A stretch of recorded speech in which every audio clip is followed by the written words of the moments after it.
Next up, road trip. The last part of this lecture is spent with transportation. So we're headed for the key terms, the Baltimore and Ohio Railroad and the Chesapeake and Ohio Canal. But to get us there, let's start with the National Road.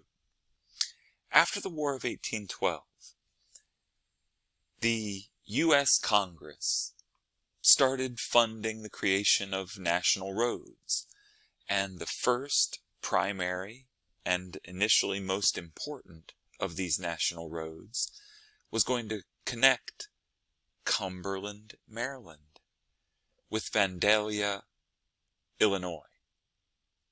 So this would be the route of this first national road, paid for by the federal government, with Cumberland, Maryland as its eastern ending point. So this means really that everybody coming from out west would come along this road, and the road ends in Cumberland. This decision by the federal government created tremendous opportunity for the state of Maryland. So the state of Maryland, which had had terrible roads in its early history as a state, saw the economic opportunity in making sure that Baltimore was linked by good state roads to Cumberland. Does that make sense? Because everybody's coming on the national road if they're coming east, and then if there are good Maryland roads for them, those roads will pull them right on toward Maryland's biggest city of Baltimore. So all of this national road traffic then flowed on these Maryland roads. This meant that Cumberland experienced a real boom in the 1830s, 40s, 50s, and by its connection, so did places like Hagerstown.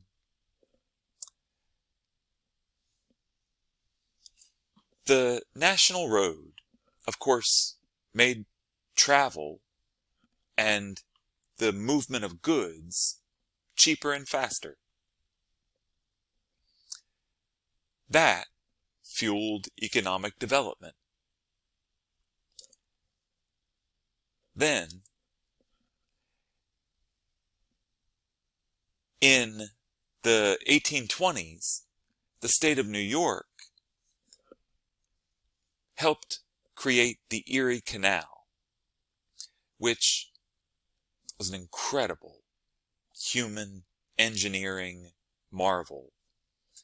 A canal, I'm sure most of you know, a canal is like a man-made waterway. So where humans wish there was a river, they build a canal. The canal would link the Great Lakes with New York City. The canal doesn't go all the way to New York City. The canal goes to the Hudson River, and the Hudson River then runs to New York City. Remember, you build the canal where you wish there was a river. So in this case, you're just using the canal to connect a lake and a river. The Erie Canal was completed in 1825, and it was a huge economic boon for New York City. It funneled all the goods produced around the Great Lakes down toward New York City, not toward, into New York City. Maryland looked at what New York had achieved and said, yes, please. The Chesapeake and Ohio Canal Company was chartered by the General Assembly in 1826.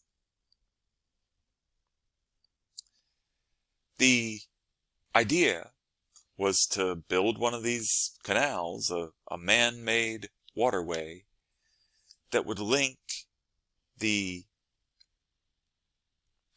Chesapeake Bay with all the way up to the city of Pittsburgh.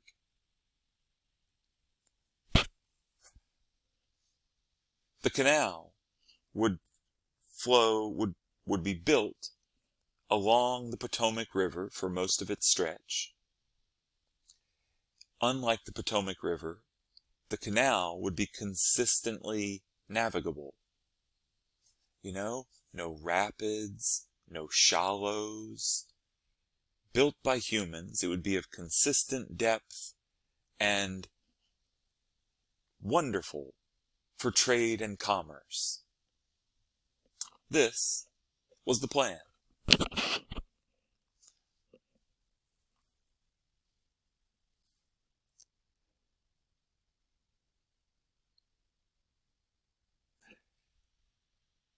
It was divisive in the General Assembly. It's not like the whole state was completely on board with chartering the company. Because the canal was going to run along the Potomac River, the counties that bordered the Potomac River figured to benefit the most economically. And so, for the most part, they were for it. And you know, the Potomac River is the southern border of Maryland. You learned that in like the first week. So then in general, the counties that were most northward were the counties where there was the most opposition. Kind of logical once you think it through, but you might not have known it unless I told you. So, but there is enough support, gets chartered, and the project looks to get underway.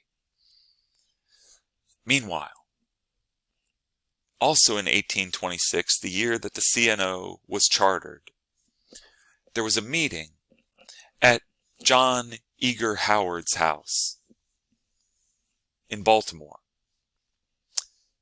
You remember John Eager Howard, right?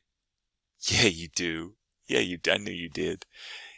He was the guy who led the Maryland forces in the South during the American Revolution. Led the Maryland forces. Is that what I said? And he went on to be Maryland governor. He donated the land where the Washington Monument was built in Baltimore. And he, like a lot of people, wanted Baltimore to be the hub into which Western trade and commerce flowed. So that's why he's hosting the meeting.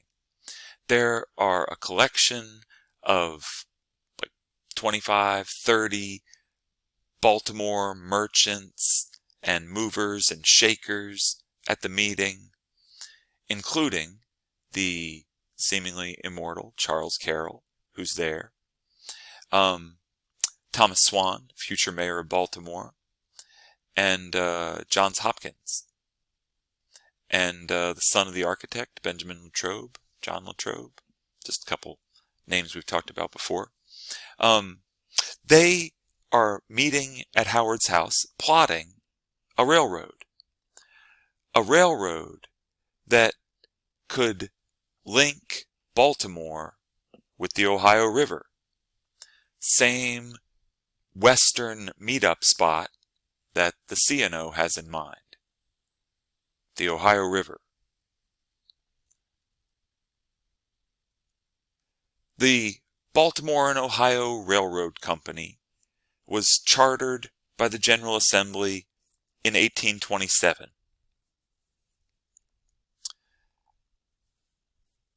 According to the charter, the company would have to get started by 1829, get to the Maryland border by 1837.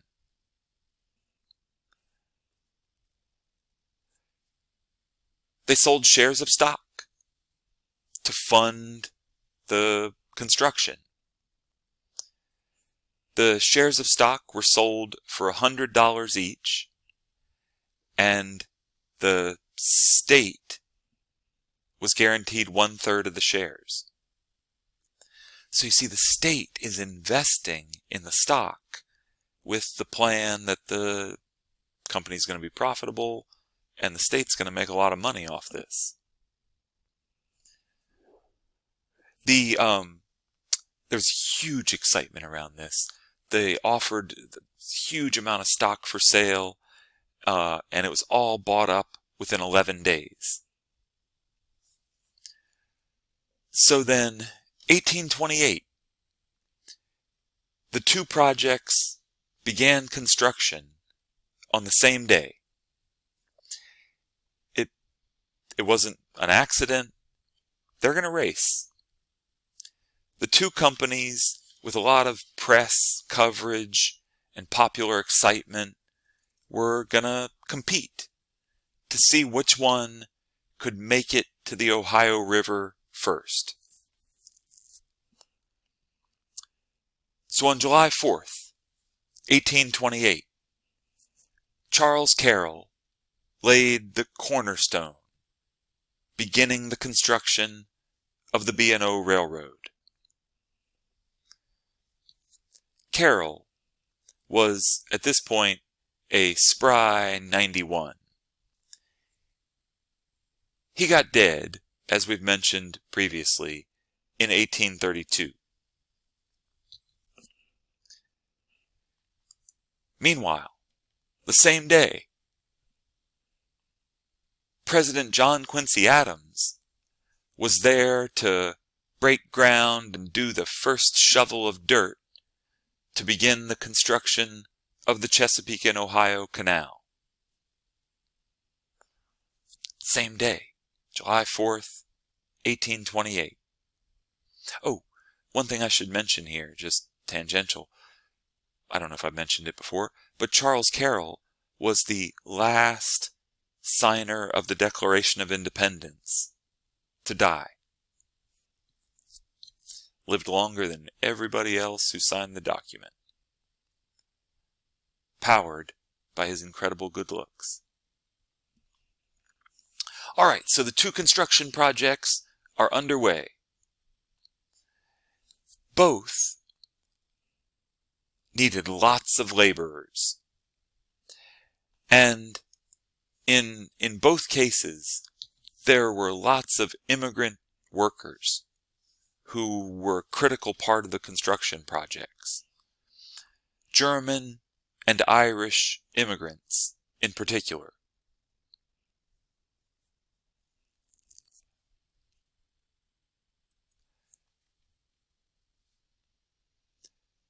The C&O made it to Harper's Ferry, Virginia by 1834. They started off getting the construction done at a really good pace. These teams labored, like you see here, digging out the earth, building up these walls, and constructing a waterway next to a waterway, right? Because the Potomac River runs right over here.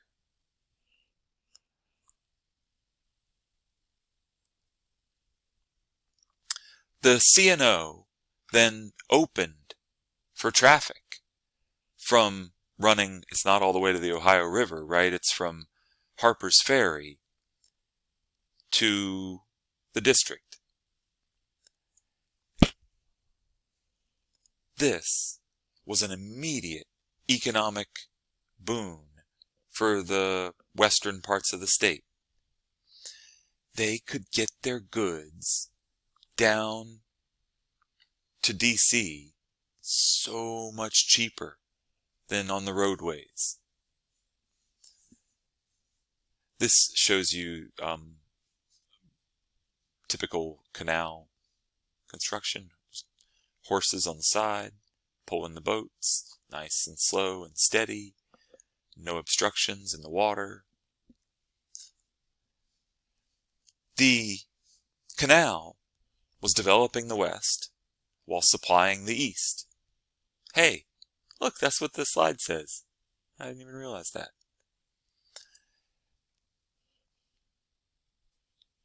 We'll continue this.